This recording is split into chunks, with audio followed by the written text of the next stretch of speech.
Bienvenidas y bienvenidos oyentes de Río Rapiao y de Torreno. Abrimos etapa, abrimos una nueva edición de este programa, este debate tertulia entre amigos de la sociedad en los estudios vascos Eusko y Taskunza.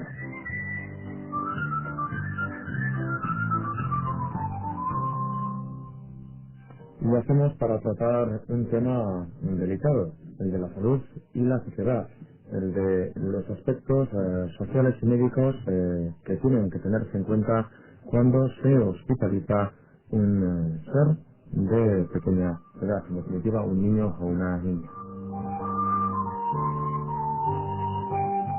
Más que de pequeña, probablemente cabría decir corta edad. Pero charlaremos, por lo tanto, con las personas que más saben acerca del particular, sobre cómo poder analizar los aspectos sociales y médicos que hay que tener en cuenta en una hospitalización infantil, porque puede ser vivida, y de eso vamos a hablar, como un trastorno familiar.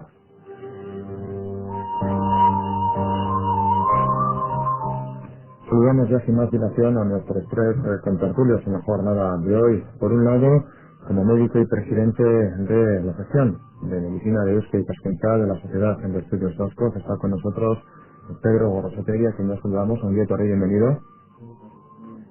También está con nosotros desde Apeli como asistenta social Cami Peñalma, bienvenida, gracias por estar aquí. Y como enfermera del Hospital Donostia, cabría decir probablemente, también está con nosotros Lourdes Fernández, a quien nos saludamos. Bienvenida. Hola, buenas tardes.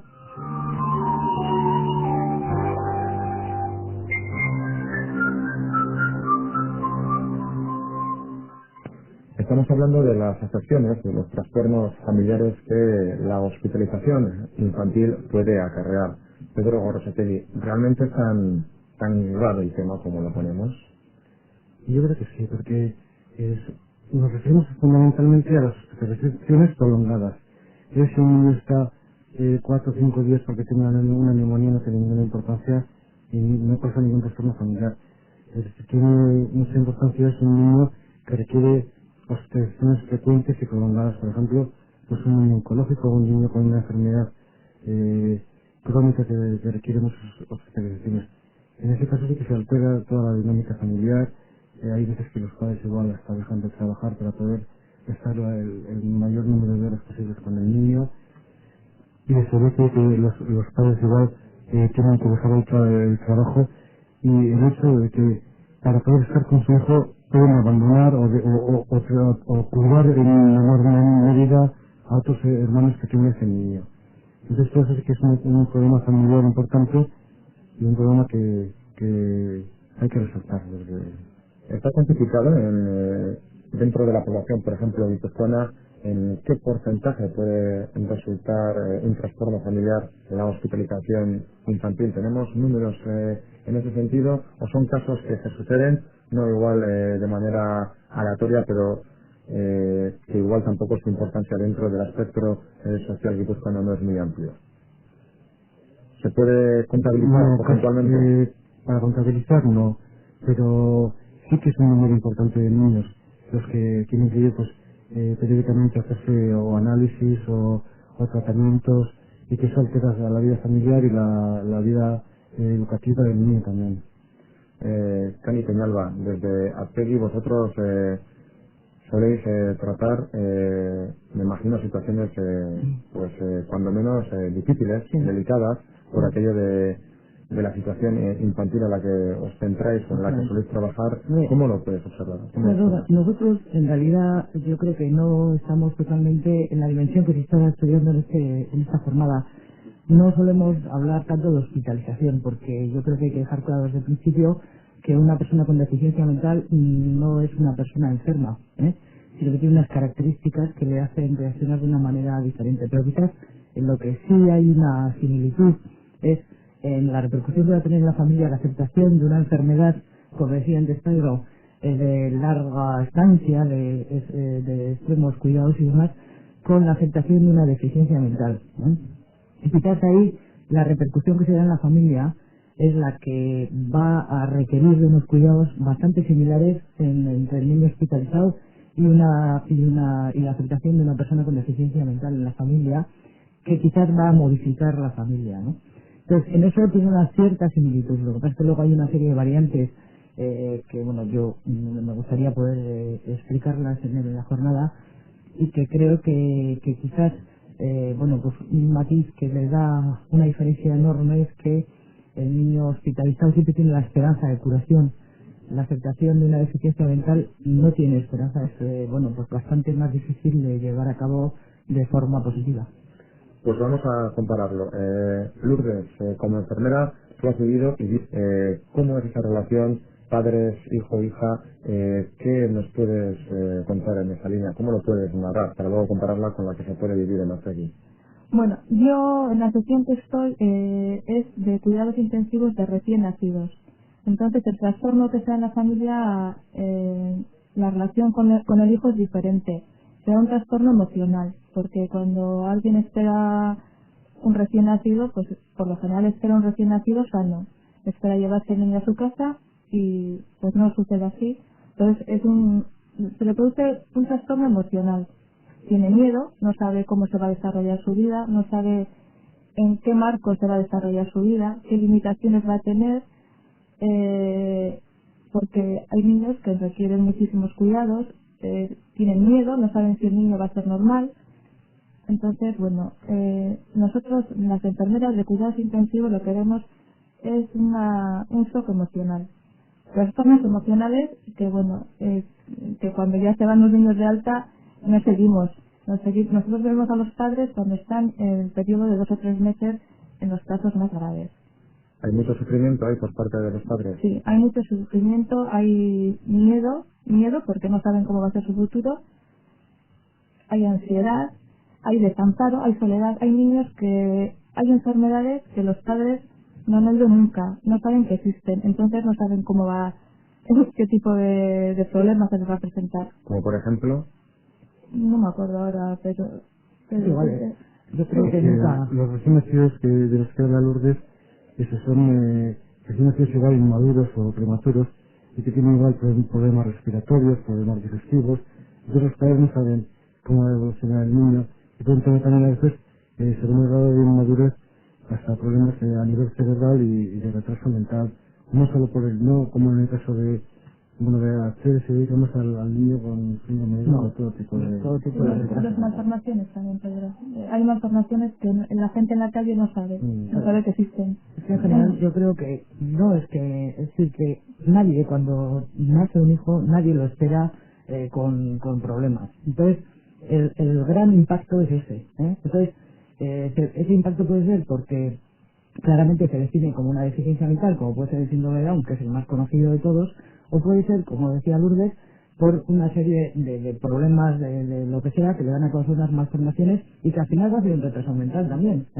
Entonces, le llames como le llames, o le pongas la información que quieras, el desconocimiento siempre es absoluto, porque nadie está predispuesto a conocerlo de antemano. Por eso yo creo que hay que explicar un poco esa situación para que todo el entorno que está alrededor de esa familia que en ese momento está tocada entienda a veces pues igual la agresividad que tiene esa familia, porque claro, le ha caído una cosa y es que no lo esperaba, ¿no? Entonces es un poco el que seamos un poco conscientes de que igual lo que para nosotros es una cosa como, bueno, que efectivamente es grave y demás, pero tenemos capacidad para verlo desde la otra perspectiva. La familia prácticamente no tiene perspectiva en ese momento.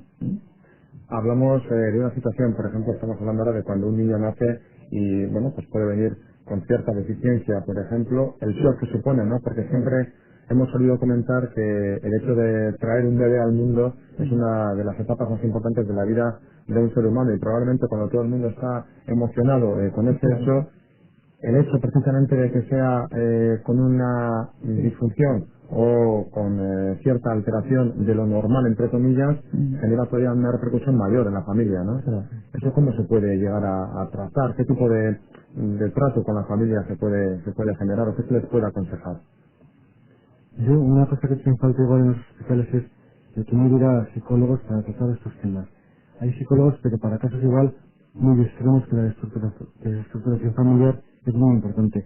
Pero para todos los casos pequeñitos, igual sería necesario que hubiera algún psicólogo para que hablara con los padres y les diera una serie de garantías y una serie de confianza para que se sientan ellos más seguros y puedan adoptar una actitud más positiva ante el niño.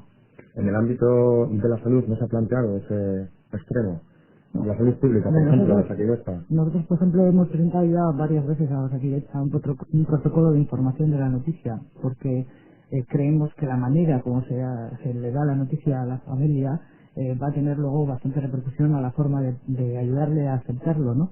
Entonces, aquí, bueno, durante varios años ya está dando a conocer un protocolo de información a la familia y sobre todo tiene un grupo de apoyo de padres que están dispuestos a poner su experiencia sentimental, que efectivamente en ese momento lo que juegan son los sentimientos, a disposición de estos padres para que vean otras experiencias y sean capaces de ver una perspectiva diferente a la que en ese momento tienen, que es absolutamente negra. Lourdes, ¿te Sí. has encontrado con esos Sí, casos? sí. Yo en algunos casos, a algunos padres incluso les he pedido permiso para poder contactar si en un futuro habría casos similares y todos encantados. Creo que la gente cuando tiene un problema necesita apoyarse, necesita saber en qué marco va a desarrollarse su vida. Eso me parece que es muy importante. Más el problema en sí es muy grave, pero si saben más o menos cómo va a desarrollarse su vida, les quita algo de ansiedad. Es una base, ¿no? Probablemente una orientación por dónde seguir. Sí, es que antes decíamos que era el gran desconocimiento, y claro, los desconocidos siempre dan miedo, y el miedo da angustia. Entonces, si de alguna forma tú consigues que la información llegue de una forma cercana, que se haga quitando un poco Hierro al asunto y un poco de manera más natural, ¿no? y encima luego les pones en contacto con otras familias que han sido capaces de superar eso, pero que comprenden esa situación, porque eso es decir, nosotros podemos comprender, pero al final siempre dicen, sí, pero tú no tienes, Entonces, el ver que hay alguien que sí, que ha pasado por la misma experiencia y puede hacer unas risas, pues casi eso ya les aporta otra manera de ver la cosa, que bueno, yo creo que eso es muy importante. O sea, no, luego estoy completamente en que hay casos como mucho más conflictivos, pues que por lo que sea, que por qué causa necesitan ya un profesional dedicado a actuar, pues porque ahí ya se ha generado una angustia patológica, pero vamos. Es este, por lo tanto, cabría deducir el objetivo de estas terceras jornadas de escucha escucha.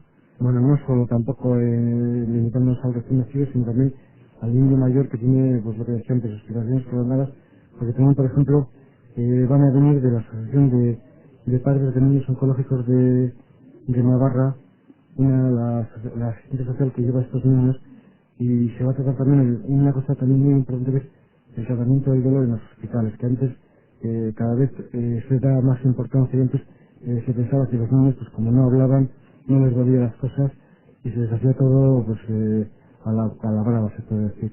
En cambio ahora cada vez, bueno, ya desde hace unos años a esta parte se va teniendo más en cuenta todo eso y se está desarrollando mucho la sedación para los procedimientos médicos, pues cuando hay que hacer pues función de médula ósea o alguna cosa agresiva que les produzca dolor, se les da a los niños una sedación previa para que no tengan dolor y o en otros procedimientos tipo pues cuando hay que meter un tubo por el esófago para ver cómo está el esófago y el estómago, que también es molesto para el niño. En cantidad de procedimientos cada vez se está tratando más el tratamiento del dolor para evitar ese sufrimiento a los niños. Unas jornadas a celebrarse el 26 del presente mes de octubre en Pamplona, en el Hospital Virgen del Camino, que me imagino habrán nacido de alguna necesidad, ¿no? Pero estamos hablando de que se van a tratar estos temas, pero habréis observado vosotros la necesidad de ponerlo sobre la mesa y de charlar sobre este tema. Por alguna razón, digo yo. Sí, es que la línea que lleva la sección de ciencias médicas es esa parte más con repercusión social, temas médicos con repercusión social.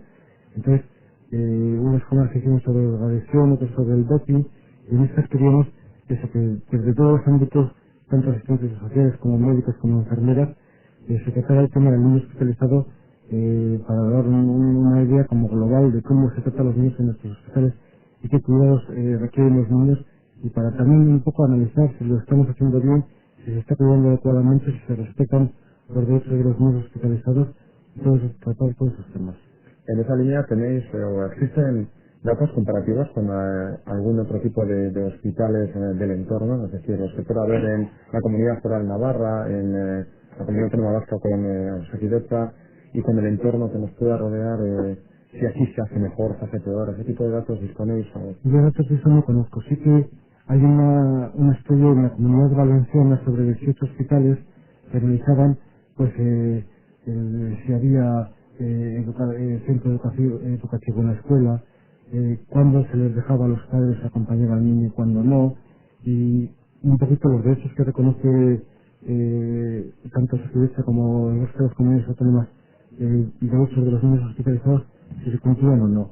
Esto, por ejemplo, en el País Vasco puede ser un trabajo interesante para poder hacer en un futuro.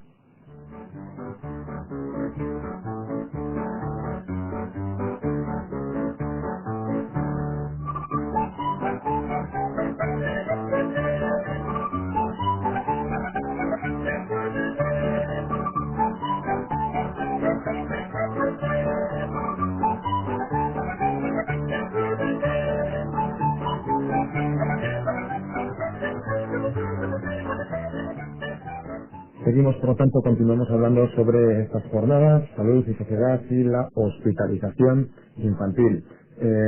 Vamos a hablar con Candy Peñalba sobre Atsegui, pero antes de que entremos un poco a tratar temas concretos de la labor que puede realizar Atsegui, sí me gustaría, Lourdes, que echaras la vista atrás y recordaras algún ejemplo, alguna situación a la que hacíamos referencia anteriormente, es decir, el hecho de que unos padres puedan servir de guía para otros. A ver si recuerdas tú algún momento como enfermera que hayas podido vivir en el hecho de que cuando tenemos un recién nacido y pues probablemente este recién nacido no nace como se esperaba, esa situación de los padres sí ha podido ser ayudada por otros progenitores o no. ¿Se recuerdas algún momento curioso, al menos Sí, bueno, llamativo? yo recuerdo una niña, ¿no?, que se fue un poco todavía sin diagnosticar bien porque el síndrome no tenía todavía nombre, y con los padres me encontré y bueno, sí que contacté con ellos y luego algún padre le he dado su dirección, me dieron permiso, pero bueno, al niño que le fui a dar que le di dirección a los padres ha fallecido, o sea, falleció y es la única contacto que pude hacer. Pero sí que es importante, ellos les parece hablar con tanta gente que tiene el mismo problema, les alivia. ¿Qué es lo que se le diagnosticó a este pequeño? ¿Sabrías decir? No, ¿Te acuerdas? Para que luego falleciera. No me acuerdo. No me acuerdo. No recuerdo. No. Bueno, pues Cani, si te parece, entremos un poco en materia sobre la labor que realizáis en Atsegui, porque es un nombre que se conoce, pero realmente se conoce lo que se hace en Atsegui. Bueno, yo creo que no. Y sobre todo se conocen más bien las realizaciones de Atsegui. Nosotros, yo suelo decir que somos unos padres muy buenos porque hemos creado unos hijos muy autónomos. Entonces todo el mundo conoce, en su momento conoció el Patronato San Miguel, por ejemplo, pues porque tuvo su renombre. En este momento todo el mundo conoce a Buleac porque tiene suficiente capacidad como para ser conocido. La Fundación Uriazzi, que atiende a las personas con deficiencias graves. Hasta el Cruz Solarte. Atsegui es la madre de todo eso. Y en el fondo Atsegui no es más que una asociación. Es decir, es un grupo de padres que teniendo hijos con retraso mental por la causa que sea, han luchado, primero han creado un grupo y sobre todo han luchado con unos objetivos muy claros. Primero, no estar solos, porque hemos hablado antes de la soledad que supone la aceptación de una deficiencia que se detecta en el momento del nacimiento o se detecta en años posteriores, la sensación de soledad que da eso. Y luego han luchado para demostrar a través de la creación de unos servicios que han posibilitado que estas personas desarrollaran sus capacidades, que no era real esa similitud que existía, persona con deficiencia mental igual a no vale para nada. Y quizás ahora estamos en una tercera fase, y la tercera fase es que tenemos que modificar la sociedad. Y para modificar la sociedad pues hace falta mucha colaboración.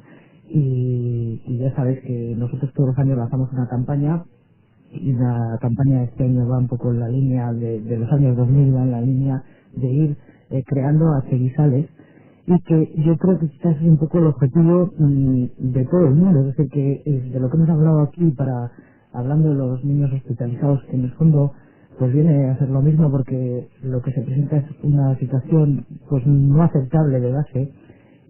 Si tuviéramos nosotros sembrado un entorno que fuera positivo, que permitiera dar una cierta, lo que decíamos antes, una cierta visión más alegre a esa situación que se ve toda negra, pues probablemente las reacciones serían también mucho mejores. Dentro de lo que te cuesta aceptar, pues no sé, eso, un hijo que no es como tú pensabas, el hecho de que haya un entorno que te acoge mejor, que tienes otras experiencias, como decíamos antes, otras experiencias que te pueden abrir brecha y que existe todo un cambio en la sociedad que te permite vivir con una cierta esperanza, algo, con una posibilidad de que efectivamente tu hijo va a tener un proyecto de vida. Cosa que antes, al tener un retraso mental o al presentar una enfermedad incurable, de las que se decían incurables, pues ya no existían proyectos de vida. Yo creo que lo peor que puede haber para una persona es que no haya proyecto de vida, porque entonces no hay nadie a su alrededor que lo intenta ni desarrollar ni nada, ¿no? Y en esa labor anda Apegi, pero a mí siempre hay una cosa que me ha sorprendido, ¿no? Hablabas de una tercera fase en la que, bueno, queréis hacer un cambio social, andáis buscando aprendizajes, y yo me pregunto si realmente la sociedad en general no solo respeta, sino que todo el mundo dice que trata de ayudar a los más desfavorecidos, de los discapacitados. Sí. ¿Cómo es que precisamente Apegi tiene que andar buscando apegizales y estos, los potenciales apegizales, toda la sociedad, no va a un Apegi a echarle una mano? Es decir, ¿por qué la sociedad dice sí, pero luego en la práctica no se ve? Porque se pasa todo. Todo parece que todos somos buenos, y mira, ahí estamos echando bombas también, o sea que eso no tiene salida ni vuelta, ¿no? Yo creo que, además existe, y es verdad que cuando se sale a la radio, ahora mismo si hay gente escuchándolo seguro que está pensando, es verdad, qué terrible el tener un hijo en el hospital y tener que ir en el momento, justo en los horarios que tienen los intensivos y demás, pues qué terrible que es eso, ¿no? Es decir, tú sentimentalmente si te acercas, luego la vida te va llevando por otros caminos y todo el mundo tiene problemas y entonces se te olvida un poco, ¿no? Y además hay una cosa que yo creo que es siempre hemos dicho nosotros que quizás otro tipo de deficiencias de tipo pues auditivas o visuales o demás, parece que uno lo entiende mejor porque, no sé, tú puedes vivir esa experiencia, cierras los ojos, te mueves por la vida y ves que eso es horroroso y lo puedes comprender y casi tienes una cercanía hacia ese problema, ¿no? Con las personas con retraso mental esa cercanía no existe, o sea, tú nunca puedes llegar a tener una mente igual que la de un retrasado mental en el aspecto intelectual y en de conocimientos y de los mecanismos que te van a hacer las cosas, ¿no? Entonces, es algo como que pobrecitos. Cuando nosotros lo que no queremos es que digan que pobrecitos, sino que, bueno, son distintos y que hagan una vida, pero la suya, la propia, no la que hemos marcado nosotros, ¿no? Entonces, a mí me encanta decir ahora, porque dentro de no sé, de un par de meses, creo que todos vamos a estar bastante igualados, porque en cuanto nos pongan el euro por delante, nos vamos a sentir igual de idiotas todos, ¿eh? De repente vamos a empezar a abrir la cartera y ¿cuánto me has dicho? Y esos momentos que se ven, por ejemplo, que es uno de las cosas que hemos puesto nosotros en nuestro panfleto de Guisales, es decir, bueno, cuando tú ves a una persona que tiene dificultades, por ejemplo, para pagar en un cajero o en la caja del supermercado, en lugar de ponerle nervioso, que es lo que dicen, ¿por qué tarda tanto? Lo que sea, es decir, vamos a echarle una mano, ¿no? Pues en ese momento todos vamos a sentir un poco esa sensación de agobio que la sociedad tiene con nosotros y que influye en los nuestros, en las personas con deficiencia mental y en esas familias que tienen a sus hijos hospitalizados y que de alguna forma la sociedad también les está agobiando diciendo, ¿pero qué tiene tu hijo? ¿Qué tiene? Y lo que decía antes, pues no tiene nombre y apellido, pero no sé lo que tiene, ¿eh? Entonces, son situaciones que están generando angustia a una familia, pues porque están en un mundo, han entrado en un mundo desconocido y que realmente es que no hay mucho que conocer. Entonces, tenemos que jugar con que haya un intercambio de sentimientos y que se sientan respaldados, por lo menos con los conocimientos que existen, que tengan a mano, que los tengan a mano y que sean comprensibles para ellos. Y es complicado, por ejemplo, ya que Cani mencionabas a Lourdes, te pregunto a ti como enfermera Lourdes, ¿es complicado estar en ese papel? Por ejemplo, a la hora de los, también de otro tema, recién nacidos, te encuentras con ese problema que no se esperaba. ¿Es complicado como enfermera hacer frente a esa situación? Bueno, De tu propia experiencia. a mí igual, bueno, complicado. Lo que tratas es de acercarte y de que se apoyen. Que se apoyen, pero el apoyo que damos nosotras enfermeras es un apoyo emocional. Y lo que un poco en las jornadas vamos a pedir es que se dé un apoyo psicológico. El apoyo psicológico pues es más importante. Nosotras apoyamos emocionalmente no siempre se puede apoyar, porque nosotros, aparte de hablar un ratito con los padres, muchas veces tenemos que hacer otro tipo de trabajo. Nosotros hacemos una labor asistencial, entonces no siempre puedes, y depende un poco también de cada una. Hay personas que nos gusta más y lo hacemos más, pero otras personas, pues bueno, depende un poco más de cada una. Entonces tiene que ser un apoyo sistematizado para que los padres no se sientan tan solos, que se desencadenen sus recursos, sus estructuras para poder afrontar la situación lo mejor que puedan, porque yo creo que son situaciones muy duras, porque aparte del miedo, la ansiedad, a veces la culpa, se oye decir a algunos, en mi familia no hay nadie, o sea, se desencadenan muchas historias cuando hay un proceso grave, sobre todo los malformados.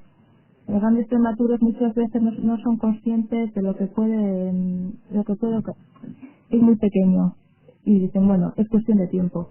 Ahí a veces no son tan conscientes. Pero con el malformado sí, porque el malformado está ahí. El malformado pues le puede, se nota, se ve, y a veces pues bueno, es muy duro. ¿Y el médico es consciente de ese tratamiento también social que requiere la persona, no solo médico, sino desde la perspectiva más física? Yo creo que en general eso se deja un poquito de lado. El médico se ocupa de que el niño coma bien, que el niño respire bien, que tenga bien la digestión, que vaya creciendo, que vaya engordando, si tiene algún problema infeccioso curarlo, y la relación del médico con los padres es siempre en ese sentido, en el sentido de la cuestión física del niño. La cuestión emocional en general no se suele hablar nunca, y la relación es seguramente física. Y lo que decía Lourdes, yo creo que debería ser, que no es que que a mí me ha tocado una enfermera muy maja que me habla mucho y que me encuentro muy bien, que diga un padre eso de una enfermera concreta, ¿no? Es la institución la que debería preocuparse de que hubiera de forma sistematizada, que hubiera algún medio de acogida para estos niños.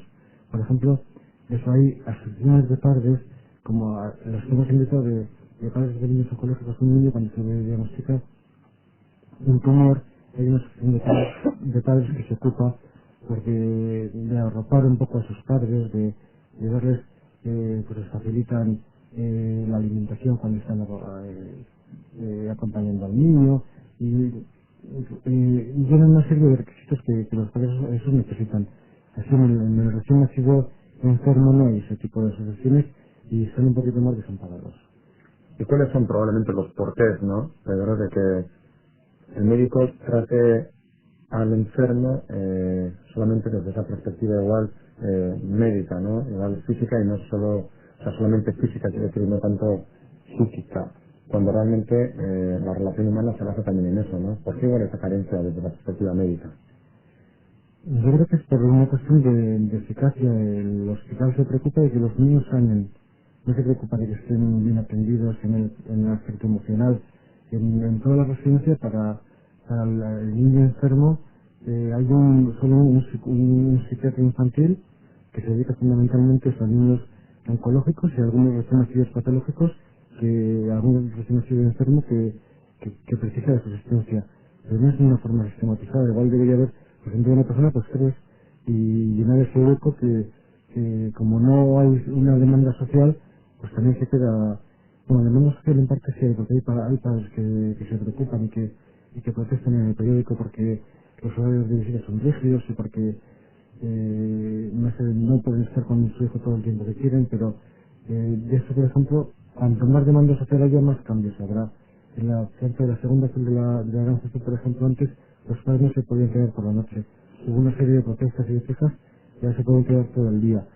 Y se irá cambiando en medida, yo creo, más que otra cosa de la protesta de los padres. De la opinión social probablemente, porque igual me equivoco, pero igual Cami Peñalba de la opinión de que la ayuda médica sana, pero la ayuda pues física también, la de relación humana, sana igual tanto como la otra. Sí, hombre, es que yo creo que tiene que haber una coordinación entre ambas ayudas, ¿no?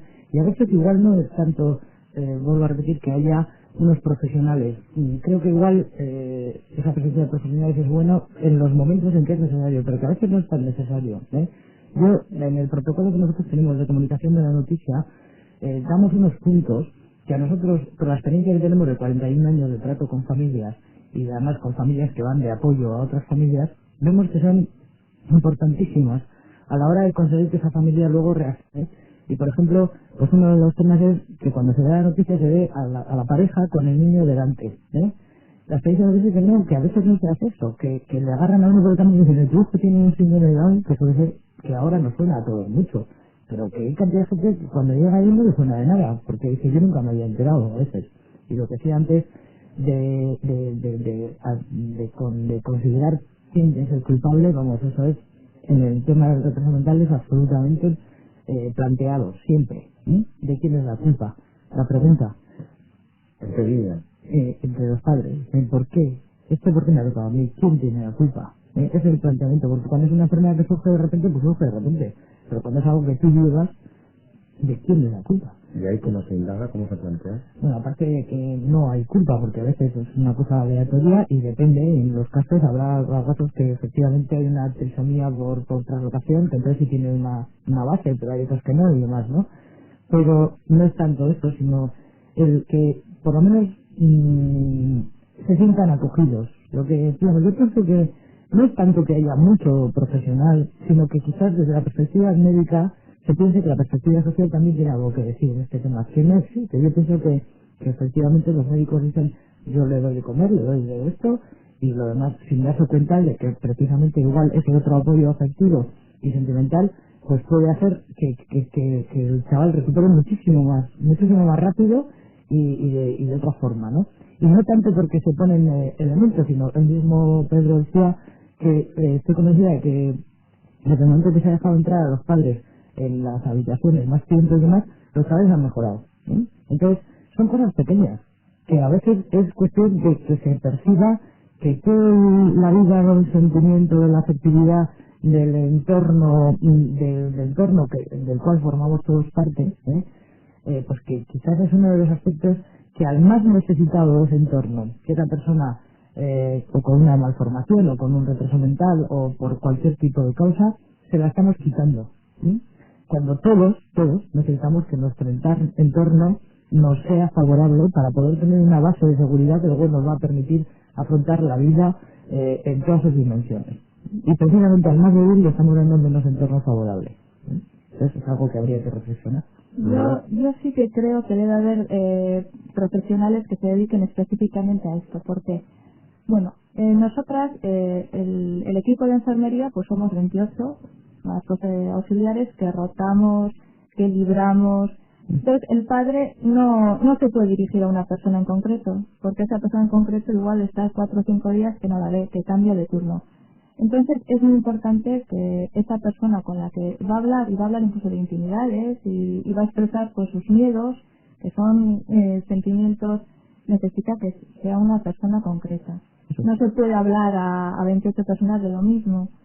Entonces yo creo que sí que es importante. De hecho, alguna vez cuando algún padre pues ya se está, pues se le oferta que hay un servicio de psiquiatría y bajan a hablar pues con el psiquiatra infantil y la enfermera sube, se les ve en la cara, pero es solo se dedica a una, entonces yo creo que es importante personalizar. Sí, hay una persona, eso sin ninguna duda. Y nosotras no podemos, aparte de no sabemos, no es nuestra... pero es muy importante dar, aunque no sea nuestra profesión, es importante que demos apoyo. El apoyo siempre es importante, pero la enfermera, el médico, el entorno. Pero si encima es reforzado por un profesional, pues yo creo que la curación es seguramente será mejor.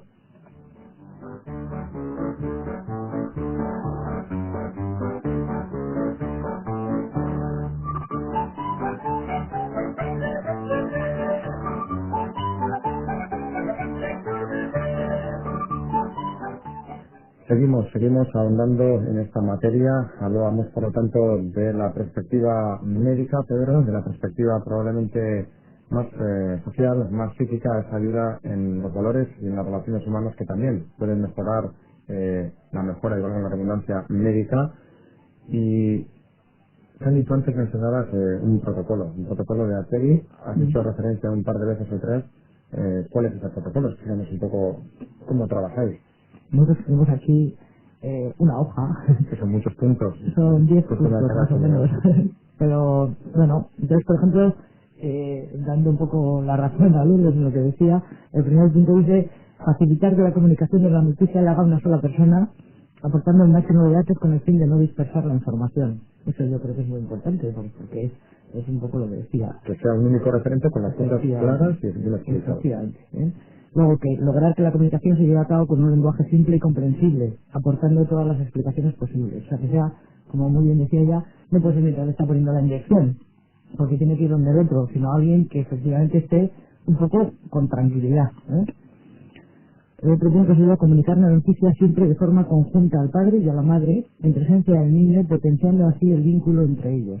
Y esto va un poco en la línea que decía yo antes. Es decir, que cuando tú le coges a uno, que normalmente es el padre que anda por los pasillos, y le dices, oye, tu hijo no sé qué, se lo tiene que decir a la madre, que bastante fuerte es, y encima, si el niño en ese momento está en la incubadora, o lo han recogido para algo, parece que es un problema a cachos. O sea, uno primero es el padre, luego la madre, y luego el niño debe estar en no sé dónde, ¿no? Lo que genera todavía mayor confusión. Efectivamente. Entonces, es una tontería, es una tontería, pero yo creo que tiene mucha importancia el que se vea a la pareja, para que la cosa se vea que es de dos, y a poder ser con el niño enfrente, para que el vínculo que existe entre ellos se potencie de alguna forma, pues como considerarlo como algo propio. Luego, facilitar el contacto con el resto de los familiares para activar las sensaciones de pertenencia a un grupo. En el entorno, aunque cada vez es más reducido, el entorno familiar, y normalmente son los padres, yo pienso que todavía pues los tíos, los primos, los tienen algo, los abuelos tienen bastante que decir. Entonces, bueno, yo creo que el posibilitar que normalmente cuando hay un nacimiento está toda la familia por alrededor, pues porque pululan toda la gente por ahí, pues el que se facilite el que haya una intercomunicación y que se vea con una cierta naturalidad, pues eso, pues ha pasado esto, pues ha pasado bien, eso que ha habido un problema de malformación o ha habido una presencia de un síndrome extraño o hay no sé qué, ¿no? Pero que se hable con una cierta naturalidad, ¿no? Luego, a nosotros, concretamente, a mí me parece que es muy importante en el tema de las personas con malformación o con déficit intelectuales. Habría que intentar mostrar las posibilidades de desarrollo de toda persona, incluidas las que presentan una deficiencia mental.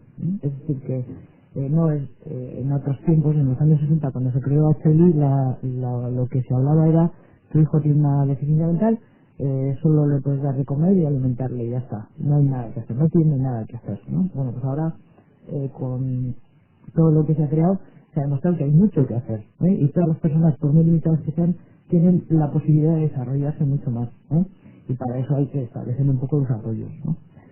Luego, y un poco en la línea que decíamos antes también, cuando la noticia provoca reacciones desmesuradas, facilitar la intervención de algún profesional de la psicología que pueda atenuar y evaluar este primer momento, y en función de su información se estime la procedencia o no de seguir el tratamiento, porque efectivamente, según miles de circunstancias que además son ajenas a todo y que normalmente nunca están a flor de piel, es decir, que no se ven, no se palpan así a simple vista, pues es muy probable que la presencia de este shock que ha producido o bien la enfermedad o bien la deficiencia, pues provoque un desequilibrio emocional impresionante, y que eso requiere la intervención de un profesional que evalúe un poco la situación y que proponga un tratamiento o lo que sea necesario, ¿no?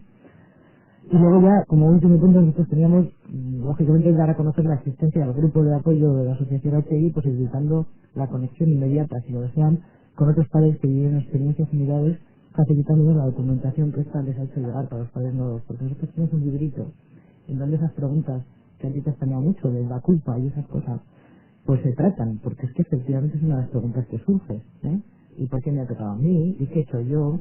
Hay una serie de cargas sociales que tienen como mucha influencia en este momento.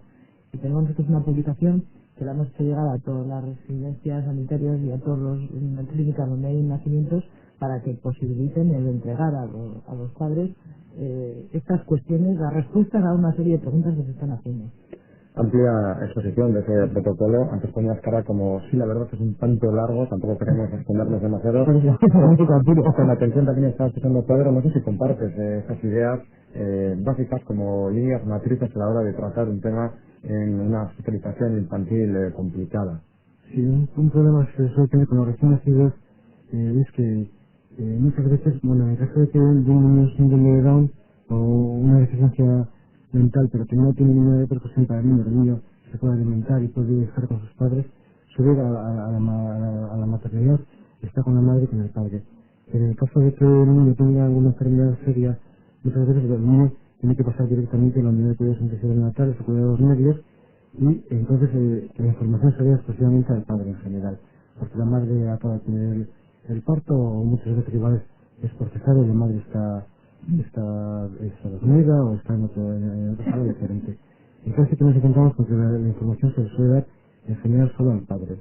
Y luego también se le recomienda que cuando la madre pueda estar en condiciones de ver al niño, se pase para la unidad para que vean los al recién nacido. En esta línea, como decía, compartes básicamente probablemente ese cambio, porque lo que estás diciendo es un poco diferente a lo que proponía Guadalcanal. Ya, pero es que hay momentos que igual, aunque sea lo ideal, no se puede hacer, porque los requerimientos médicos del niño no lo aconsejan así. Si un niño tiene una dificultad respiratoria, pues igual hay que ponerle una máquina o algo que le ayude a respirar.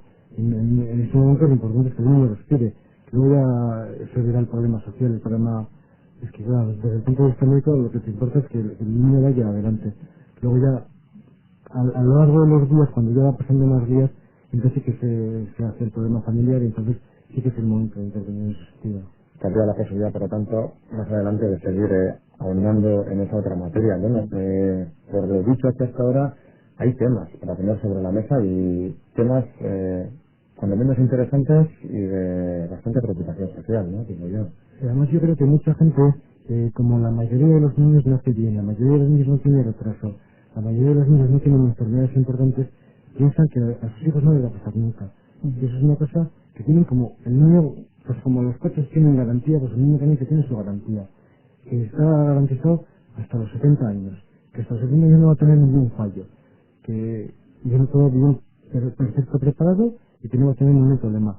Y eso, aunque la mayoría de los niños lo tienen aquí, pues eso, no nos podemos olvidar que hace 50 o hace 80 años, pues en todas las familias había algún niño que había fallecido, alguna enfermedad infecciosa, y la gente tenía más asumido que el niño podía enfermar. Ahora parece que el niño tiene eso,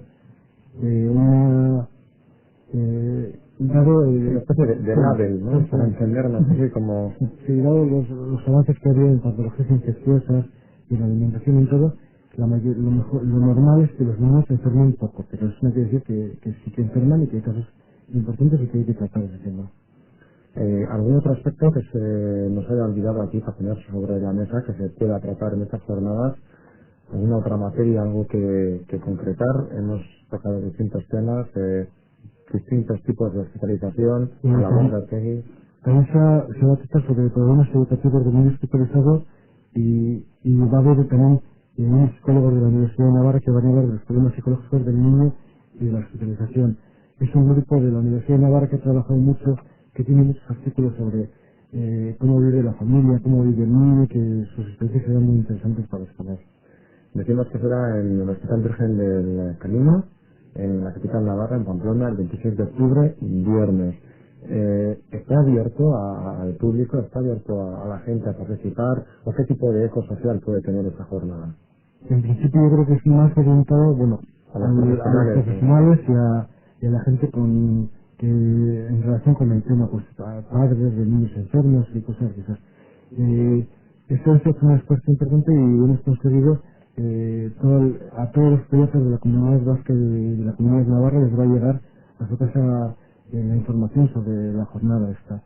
Y luego a cada ponente va a disponer de unos 20 o 30 proyectos para su entorno ir extendiendo también, y creemos que va a ser suficientemente conocido. Y esto es que luego la participación de la gente pues es una cosa que no podemos prever con antelación, pero el conocimiento yo creo que va a ser muy importante porque todos los proyectos de la comunidad autónoma vasca y de Navarra van a tener en su casa un folleto informativo. Cabría probablemente hacer una especie de consulta, ¿no? Tal vez, entre todos los profesionales del sector para llegar a un punto de encuentro y de acuerdo de qué tratamiento puede ser más eficaz para luego poderlo plantear y abordar. Yo creo que eso es muy difícil. Pero yo creo que simplemente el hecho de que se estén planteando ya temas desde la propia medicina a abrir más el campo social y que haya una cierta coordinación ya es un adelanto bastante grande, ¿eh? Y que poco a poco eso, bueno, pues va a ir consiguiendo que efectivamente se tengan en cuenta otra serie de medicinas que no son las típicas médicas, ¿no? Pues el tiempo se nos echa encima. Os agradezco infinitamente a los tres, Cami Peñalba desde ACEI. Gracias por estar con nosotros. Nosotros. Lourdes Fernández, como enfermera también del Hospital Donosti ahora. Gracias. Gracias. Y desde Euskadi Center, en la Sociedad de Estudios Vascos, como presidente de esta sección médica, Pedro Gorrochategui. Gracias a ti también. Gracias a vosotros.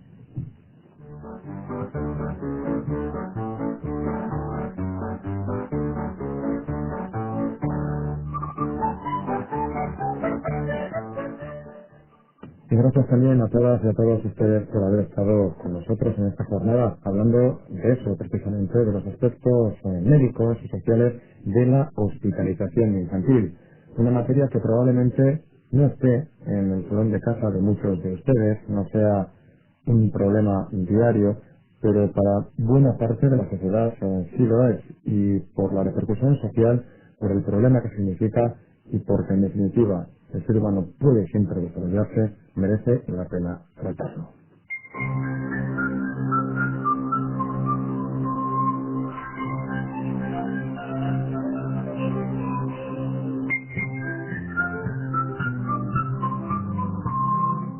Y eso es lo que hemos pretendido hacer aquí en Euskadi Cascunta, en la Sociedad de Estudios Vascos, tratar esta problemática, hablar y charlar con los profesionales de la materia, con Pedro Gorrochategui, con Lourdes Fernández y con Cami Peñalba, quienes hemos tenido hoy aquí en Euskadi Cascunta.